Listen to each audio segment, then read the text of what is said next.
Hello and welcome back to the Dante in a Year podcast. My name is Danny Fitzpatrick.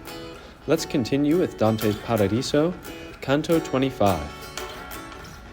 If ever it happens that the sacred poem to which both heaven and earth have put a hand, so that for many years it's made me lean, conquers the cruelty that bars me from the lovely fold where, a lamb, I slept, enemy to the wolves that make war there, then with another voice, with separate vellum, I'll return a poet, and upon the font of my baptism I'll take the laurel.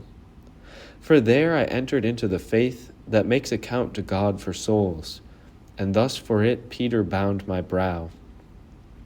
Then a light moved toward us from that sphere whence issued the first of his vicars Christ left for us, and my lady, filled with elation, said to me, See, see, behold the baron for whom they go to Galicia there below.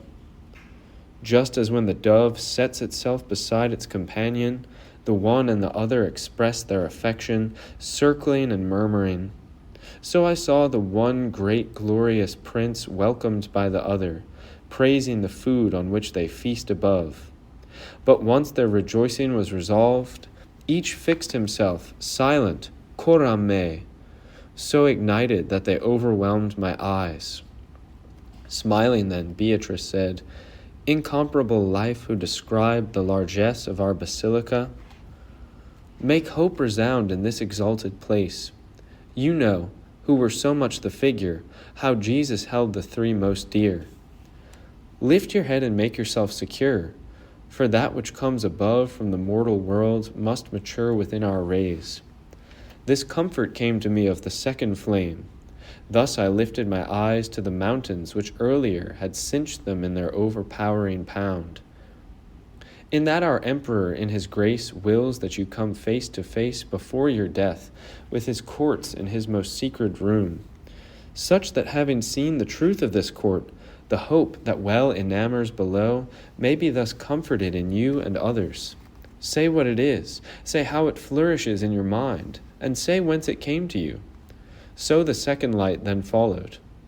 And that pious one who guided the pinions of my wings to so high a flight thus prevented my reply.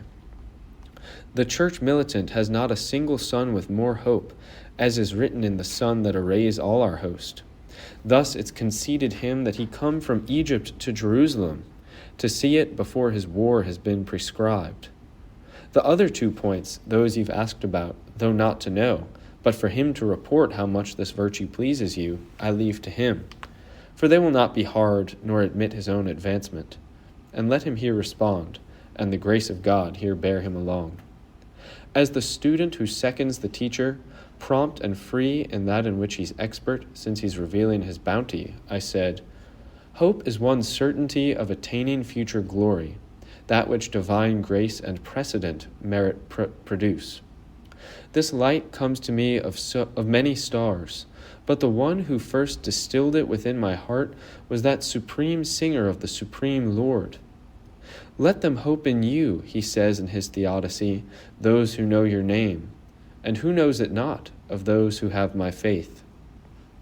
Then with his stylings you instilled in me the epistle, such that I am full, and let flow your rain on others. While I was speaking, within the vivid breast of that blazing flame there trembled a lamp in the sudden frequent guise of lightning. Then it breathed. The love in which I yet flare up for the virtue that followed me up to the palm and the parting from the field, wills that I once more breathe forth to you who delight in it. And I'd be grateful if you'd speak of that which hope promises you. And I, the new and the ancient scriptures pose the standard of the souls whom God has made friends, and they point me there. Isaiah says that each will be vested of double dress in his own land, and his land is this sweet life. And your brother, passing further on the way, there where he's drawn by the white stoles, manifests this revelation to us. And first, after the end of these words, I heard Sperent in te from above us, at which all the revelers responded. Afterwards, one light among them shone so that, if the crab had one such crystal, the winter would have a month of one day.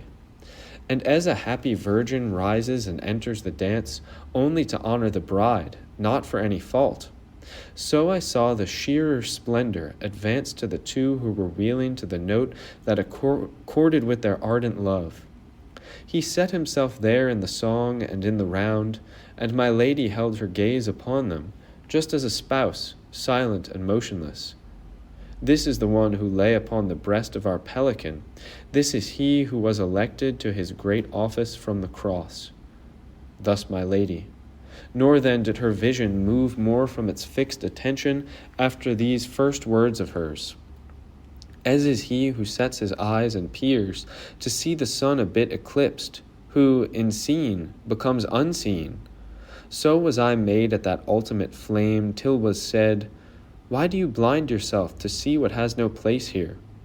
In the earth my body is earth, and it will be there thus with the others until our number is equal to the eternal purpose. With the two stoles in the blessed cloister are the two lights alone who've ascended, and bear this back into your world." At this voice the inflamed gyre quieted itself with that sweet mixture that fashioned itself in the sound of the triune breath, just as, to ease fatigue or risk, the oars, striking the water till then, all rest at the sounding of a whistle. Ah, what commotion in my mind when I turned myself to see Beatrice, not to be able to see her, although I was pressed so near and in that elated world. Thanks for joining me for this episode of the Dante in a Year podcast. See you next time for Dante's Paradiso, Canto 26.